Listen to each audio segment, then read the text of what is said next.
Volatile component का ही vapour pressure होता है, नॉन वॉलेटाइल कंपोनेंट का कोई वेपर प्रेशर नहीं होता। बात क्लियर हुई कि नहीं हुई? दोबारा सुनो, बहुत काम की बात बता रहा हूं। ये मैंने नहीं कहा, है ना, ये मैंने नहीं कहा, ये this is according to Raoult's law. Raoult's law में सबसे पहले तो आप समझो कि हमारे पास जो लिक्विड होते हैं उनका एक वेपर प्रेशर होता है। हर एक लिक्विड एक वेपर प्रेशर, एक प्रेशर एक्सर्ट करता है जिसको हम वेपर प्रेशर कहते हैं। हर एक लिक्विड का वेपर प्रेशर हो गया, ठीक है। अब हम यहां पे जब सॉल्यूशन की बात करेंगे तो हम कहेंगे कंपोनेंट्स, यानी कि सॉल्यूशन जिन चीजों को मिला के हमने बनाया उनको हम कहते हैं कंपोनेंट्स। अब कंपोनेंट्स हम कहेंगे कि भाई हमारे पास दो तरह के कंपोनेंट्स होते हैं। समझ में आ रही है बात? दो तरह के कंपोनेंट्स होते हैं, एक होते हैं वॉलेटाइल कंपोनेंट्स। वॉलेटाइल कंपोनेंट्स का मतलब होगा कि वो कंपोनेंट वेपोराइज हो सकता है, तो बिल्कुल सिंपल सी बात समझो कि वो कोई लिक्विड होगा। दूसरा कंपोनेंट जो हमारे पास हो सकता है वो है non volatile component. Non volatile component का मतलब यह होगा कि उसके वेपर्स नहीं बनेंगे। और बड़ी सिंपल सी बात आप समझो यहां पे कि नॉन वॉलेटाइल कंपोनेंट की बात अगर हम कह रहे हैं, नॉन वॉलेटाइल कंपोनेंट अगर हम कह रहे हैं तो इसका मतलब वो सॉलिड हमने लिया है। अब सॉल्यूशन किस तरह से बना सकते हैं? सॉल्यूशन बहुत तरह से बना सकते हैं, लेकिन मेनली मैं बात करूंगा राउल्स लॉ में हम कौन से सॉल्यूशंस पढ़ेंगे, ठीक है। सॉल्यूशंस बना सकते हैं हम दो वॉलेटाइल कंपोनेंट्स को लेके, है ना, वॉलेटाइल कंपोनेंट, दूसरा भी वॉलेटाइल कंपोनेंट, यानी कि दोनों कंपोनेंट ऐसे होंगे जिनके वेपर प्रेशर होंगे। समझ आ गई बात? अब दूसरी तरह का सॉल्यूशन कौन सा बन सकता है जो राउल्स लॉ में एप्लीकेबल है, जिसकी जरूरत पड़ेगी हमें, वो होगा, एक होगा हमारे पास वॉलेटाइल कंपोनेंट उसमें, और दूसरा कंपोनेंट होगा हमारे पास नॉन वॉलेटाइल। यानी कि एक सॉल्यूशन, एक तरह का सॉल्यूशन दो लिक्विड को मिला के बनाएंगे, दूसरी तरह का सॉल्यूशन एक लिक्विड और एक सॉलिड को मिला के बनाएंगे, ठीक है। अब यहां पे आप ये डायग्राम समझो, राउल्स लॉ का स्टेटमेंट मैं अभी बताऊंगा। ये हमारे पास इस कंटेनर के अंदर है सॉल्यूट, ठीक है, जिसको हमने कहा है कि ये सॉल्यूट है, इसको हमने ए से रिप्रेजेंट कहा किया। ये हमारे पास दूसरा कंटेनर जिसमें हमने सॉल्वेंट फिल किया है, और ये हमारे पास बी, इसको हम बी से रिप्रेजेंट कर रहे हैं। यानी कि एक हो गया हमारे पास कंपोनेंट ए, दूसरा हो गया कंपोनेंट बी। अभी मैं इन दोनों को लिक्विड कंसीडर करके चलता हूं, यानी कि we have to volatile components, ठीक है। अभी ये अलग अलग है प्योर स्टेट में, इन दोनों को मिक्स करेंगे। बड़ा सा कंटेनर लिया, दोनों को इसके अंदर हमने क्या कर दिया, मिक्स कर दिया, इस कंटेनर के अंदर डाला और हमने मिक्स कर दिया। अब ये हमारे पास बना सॉल्यूशन, ठीक है। अब ये हमारे पास बना सॉल्यूशन, सॉल्यूशन बना तो ए और बी यहां पे मिक्स हो गए, ठीक है, ए और बी यहां पे मिक्स हो गए, सॉल्यूशन बन गया। अब देखो, जब ये वॉलेटाइल कंपोनेंट है, अब यहां पे जो सॉल्यूट हमारा है जो कि वॉलेटाइल कंपोनेंट है, यहां पे इसके वेपर्स होंगे, वेपर्स होंगे तो एक वेपर प्रेशर होगा, और उस वेपर प्रेशर को बेटा हम पी ए नॉट से रिप्रेजेंट कर रहे हैं, ठीक है, क्योंकि अभी इसके साथ कुछ भी नहीं है ना, कुछ भी नहीं है, मतलब ये प्योर स्टेट में है, कंपोनेंट ए प्योर स्टेट में है, समझ रहे हो, कंपोनेंट ए प्योर स्टेट में है, तो इसका जो वेपर प्रेशर है वो हम पी ए नॉट से रिप्रेजेंट करते हैं। कंपोनेंट बी को भी अगर आप ध्यान से देखोगे तो बेटा ये भी अपनी प्योर स्टेट में, इसके साथ भी दूसरा कुछ मिक्स नहीं है, तो इसका जो वेपर प्रेशर हम यहां पे लिखेंगे वो लिखेंगे पी बी नॉट। नॉट हम तभी लगाते हैं जब किसी कंपोनेंट का वेपर प्रेशर उसकी प्योर स्टेट में लिखना होता है, समझ गए। तो P A not component A का वेपर प्रेशर हो गया, P B not component B का वेपर प्रेशर हो गया। मैंने कहा था आपको दोनों लिक्विड हैं, दोनों वॉलेटाइल कंपोनेंट हैं, समझ गए। अब इन दोनों को जब हम मिक्स करते हैं तो यहां इस कंटेनर के अंदर दोनों लिक्विड की वजह से एक वेपर प्रेशर होगा, ठीक है, जिसको हम कहेंगे कि ये जो वेपर प्रेशर है ये है सॉल्यूशन का, ठीक है, समझ लेना, ये सॉल्यूशन का वेपर प्रेशर रहेगा दोनों कंपोनेंट की वजह से सॉल्यूशन का वेपर प्रेशर रहेगा। कंपोनेंट ए की वजह से भी होगा, कंपोनेंट बी की वजह से भी होगा। जो कंपोनेंट ए की वजह से वेपर प्रेशर होगा उसको हम कहेंगे पी ए, और जो कंपोनेंट बी की वजह से इस कंटेनर के अंदर वेपर प्रेशर रहेगा उसको हम कहेंगे पीबी।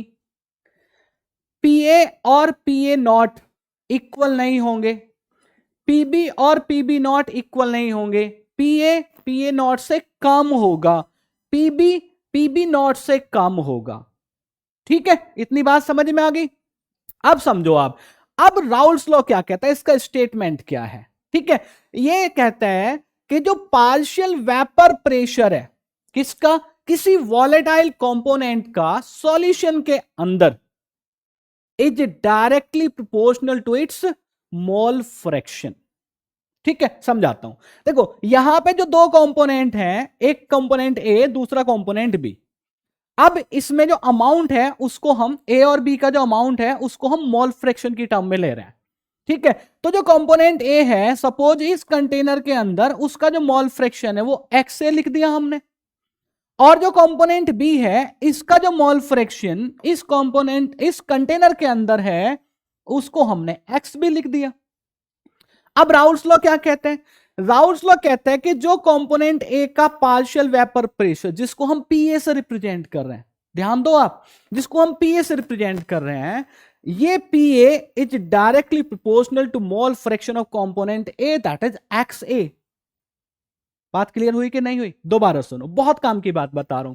जो partial vapour pressure of component A है that is directly proportional to the mole fraction of component A that is X A. कैसे लिखेंगे भाई, देखो ऐसे लिख दो, P A is directly proportional to X A. ये मैंने नहीं कहा है ना, ये मैंने नहीं कहा, ये this is according to Raoult's law. क्या कहता है राउल्स लॉ, स्टेटमेंट पढ़ते हैं। The partial vapour pressure of a volatile component in this solution is directly proportional to its mole fraction. Partial vapour pressure of a volatile component is directly proportional to its mole fraction. वही मैंने यहां पे लिखा, ठीक है, वही मैंने यहां पे लिखा। Partial pressure of component A is directly proportional to the mole fraction of component A। ठीक है, ये राउल्स लॉ का स्टेटमेंट है, समझो आप बात को। अब यहां पे अगर हमने प्रोपोर्शनैलिटी साइन को हटाना है तो यहां पे इक्वल लगाएंगे, यहां पे एक्स से लिखेंगे, और हमको लिखना होगा एक प्रोपोर्शनैलिटी कांस्टेंट। नोट करो आप ये बात, प्रोपोर्शनैलिटी कांस्टेंट राउल्स लॉ में उसी कंपोनेंट का प्योर स्टेट में वेपर प्रेशर लिखना है। क्या था, पी ए नॉट। कंपोनेंट ए देख रहे हैं ना, तो कंपोनेंट ए का प्योर स्टेट में जो वेपर प्रेशर था वो क्या था बेटा, वो पी ए नॉट था। ये देखो आप, वो पी ए नॉट था। तो फॉर्मूला क्या बन गया, P A equals P A not X से। मैंने आपको एक बात बताई, P A is directly proportional to X से। ये राउल्स लॉ के स्टेटमेंट के अकॉर्डिंग हो गया। प्रोपोर्शनलिटी साइन हटा के हमने एक प्रोपोर्शनलिटी कांस्टेंट लेना है। उस जिस कंपोनेंट का पार्शियल वेपर प्रेशर है, यानी कि जिस कंपोनेंट के लिए आपने राउल्स लॉ लिखा है उसी कंपोनेंट का प्योर स्टेट में वेपर प्रेशर देख लो, वही उस इक्वेशन के लिए प्रोपोर्शनलिटी कांस्टेंट हो जाएगा। ये आपकी इक्वेशन नंबर 1 हो गई भाई। ठीक है, समझ आई बात, क्लियर हो गई बात। अभी बात ही आती है कंपोनेंट बी की। अब कंपोनेंट बी के लिए भी राउल्स लॉ का स्टेटमेंट तो भाई सेम ही रहेगा। ये राउल्स लॉ का स्टेटमेंट जब कंपोनेंट बी के लिए अप्लाई करेंगे तो वो होगा कि partial vapour pressure of component B is directly proportional to the mole fraction of component B. कितनी आसान सी बात हो गई, ये देख लो। तो ये हो गया आपका P B is directly proportional to X B. ठीक है, और जो बेटा ये होगा P B equals P B not X B. समझ आई बात, ये राउल्स लॉ है। ये इक्वेशन नंबर 2 हो गई। अब इस सॉल्यूशन का जो वेपर प्रेशर होगा, ठीक है, अभी एक एक कंपोनेंट के बारे में बात करिए, अब सॉल्यूशन के वेपर प्रेशर की बात करते हैं। इस सॉल्यूशन का जो वेपर प्रेशर होगा जिसको हम पी सॉल्यूशन लिखते हैं या पी एस लिख देते हैं। ठीक है, कैसे लिखते हैं, पी एस, एस सबस्क्रिप्ट में पी एस लिखते हैं। सॉल्यूशन का जो वेपर प्रेशर होगा वो इन दोनों कंपोनेंट के पार्शियल वेपर प्रेशर्स के सम के इक्वल होगा। तो पी सॉल्यूशन कैसे लिखेंगे भाई, पी सॉल्यूशन हमारे पास हो गया PA plus PB, PA plus PB, ये इक्वेशन देख लो आप। ठीक है, ये किसके अकॉर्डिंग हो गया भाई? ये वैसे तो डाल्टन्स लॉ है ये, लेकिन फिर भी आप समझ लो, है ना, सिंपल वे में समझने की कोशिश कर रहे हैं कि इस सॉल्यूशन के इस कंटेनर के अंदर सॉल्यूशन का जो वेपर प्रेशर होगा वो इन दोनों वेपर प्रेशर के सम के इक्वल होगा। ठीक है, ये इस सॉल्यूशन का वेपर प्रेशर है, वो हमने यहां लिख दिया। अब आप देखो PA की value PA not X A, PB की value PB not X B, वो यहां बेटा सब्स्टिट्यूट कर दो आप। ठीक है, जब हम सब्स्टिट्यूट करेंगे तो यहां पे आएगा PS equals PA not X A plus PB not X B.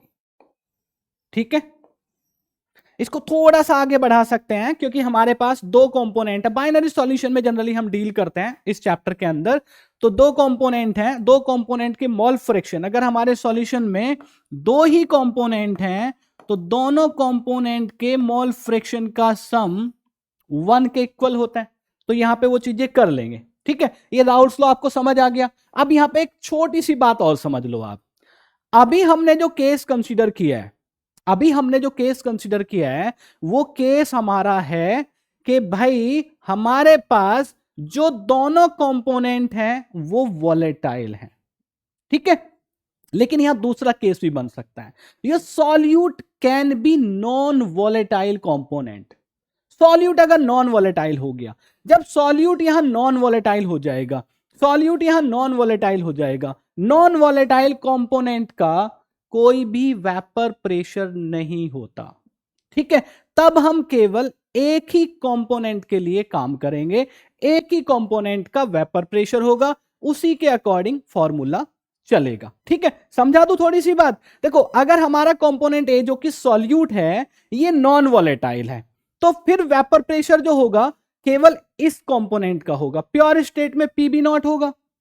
जब सॉल्यूशन यहां पे बनाएंगे तो सॉल्यूशन में जो वेपर प्रेशर रहेगा सॉल्यूशन का वो केवल कंपोनेंट बी की वजह से रहेगा। कंपोनेंट बी कौन सा है? जो कि वॉलेटाइल कंपोनेंट है। तो यहां पे जो PS हमारा होगा, ठीक है, देखो आप, जो PS हमारा होगा that will be equal to PB। PB क्या है? कंपोनेंट बी का वेपर प्रेशर, और ये क्या होगा? PB not XB। तो सॉल्यूशन का vapour pressure PB not XB हो जाएगा, यानी कि उस कंपोनेंट के वेपर प्रेशर के इक्वल होगा जो कंपोनेंट हमारा वॉलेटाइल है। देखो, ये बात तो हुई आपकी राउल्स लॉ की। क्लियर हो गई बात? समझ आ गई बात? यहां पे मैंने दोनों तरह के कंपोनेंट के लिए आपको बात बताई है। ध्यान रखेंगे आप, वॉलेटाइल कंपोनेंट का ही वेपर प्रेशर होता है, नॉन वॉलेटाइल कंपोनेंट का कोई वेपर प्रेशर नहीं होता, क्योंकि वो वेपराइज नहीं होता, उसके वेपर्स नहीं बनते।